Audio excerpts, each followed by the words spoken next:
I think it time to have another gig for figs, everyone. They're barely even a year old, and yet these optional fruits now have more to talk about than ever. But that's just the thing. Everything about them is about as voluntary can get at the end of the day, which is landing them more on the back burner, let alone a pretty ignorable fruit salad if you catch my drift. That said, perhaps a little more love thrown their way will change our diet plans moving forward. If we know how to first find them, that is. The big and beautiful Waterlogged Biome is our destination of the day. And thankfully for us, we have a couple things going in our favor here.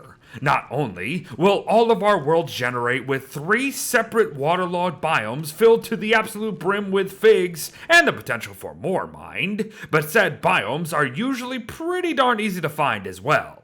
They tend to form in swell and rough oceans, of which are never too difficult to find and or navigate. Although every world generation is going to be random, so do take that into account, of course. In short, get to sailing. Otherwise, you might be missing out on all the uniqueness of this joint and them figs we're here for today. Plants called mossy vines will be found all about in decent numbers hanging from the canopies of these places and can be picked at your leisure.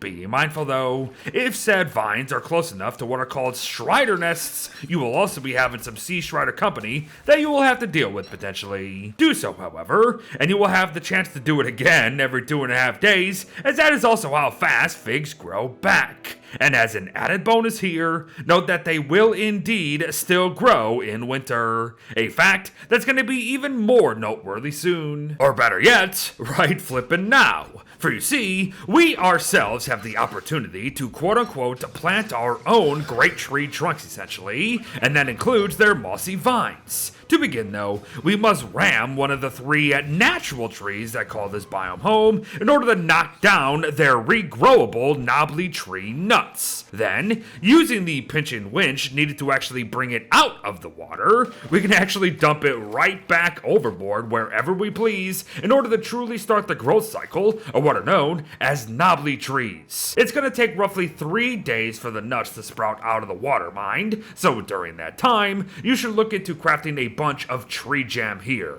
Our first fig recipe of the day. And while we will be discussing a lot more about the stuff in a moment, know that for now, tree jam is required to enrich these knobbly trees to kickstart their transformation into above average trees after about 16 days of interaction. Well, mostly that is, as all we need to do is make sure to enrich them 4 separate times following their cycles, all of which take 4 days to complete, as you can see. Feel free to go about your business if you see your trees looking like this. Do all of that, and soon enough, you will have created your very own waterlogged tree with almost everything that comes with them. For our purposes today, however, note that each tree will be dropping 3 mossy vines with a 33% chance to drop a 4th. Enjoy. And now that you know how to find and create more figs, it is time to discuss what they can do for us, starting with them more tree jam uses. The pink goop made out of poop can also be used on any tree in this game to instantly progress their growth cycles, which can be pretty advantageous in some cases. Tree jam is also a 3-in-1 fertilizer in this game, offering plenty of compost nutrients and a bit more of the rest, as you can see. Jam is the one and only way to fully patch a boat leak without actually leaving behind an actual patch job, while also repairing our nautical circles by 20 with each use. And finally, wormwood players can lather up with the stuff to not only heal, but also force their blooming outside of spring.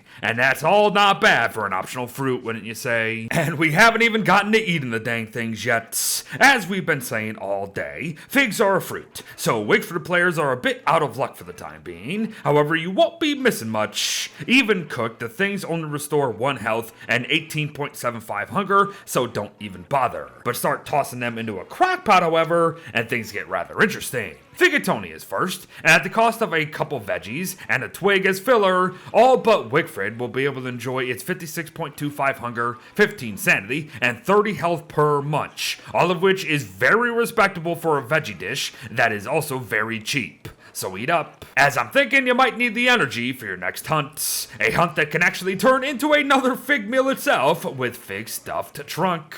Offering us 56.25 hunger once more and a solid 60 health. I will say that it's pretty fun to see koalefant trunks being used in recipes nowadays. However, with just straight up trunks giving us 40 health and 75 hunger when cooked, I am kind of surprised by the fact that this dish here has not been buffed a wee bit. But oh well, it's probably still better than these next two at the end of the day. Tossing some meat in with figs could net you some fig kebabs that will raise our temperatures for a wee bit for a short amount of time and grant us 25 hunger, 15 sanity, and 20 health a pop. Not bad, but also not better than just using veggies instead of meat for Figatoni in my opinion. And lastly, Figgy Frog Witches. Most likely the most forgettable and ignorable recipe in this entire game with its meager 18.75 hunger, 10 sanity, and 8 health restored at the cost of a frog leg specifically. And yup, I think I've forgotten about it already.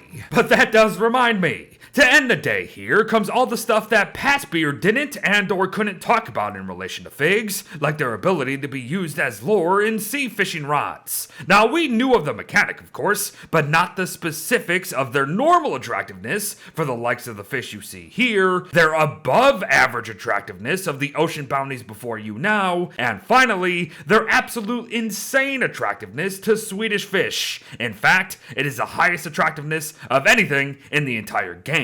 Figs are essentially berries when used in this way, with a better attractiveness radius overall mind, but that still means that they only still offer us one use per catch, so be aware of that. I would still get the casting nonetheless. But lastly, the Strider switcherdoodles of the Weber rework were not a thing when we first discussed figs all them years back, so if we invest some fruit, we can enjoy all the ocean loot we can with our armies of water surfing spiders, folks. It's good stuff. And there you have it, everyone. A revisit on figs with all the updated information gathered from this past year or so. They're still wholly optional, sure, but I hope today showed you the power of fruits. These fruits. Thanks for watching. Well wishes to all. Get to hanging your own vines today, and I'll see you in the next one. Bye-bye.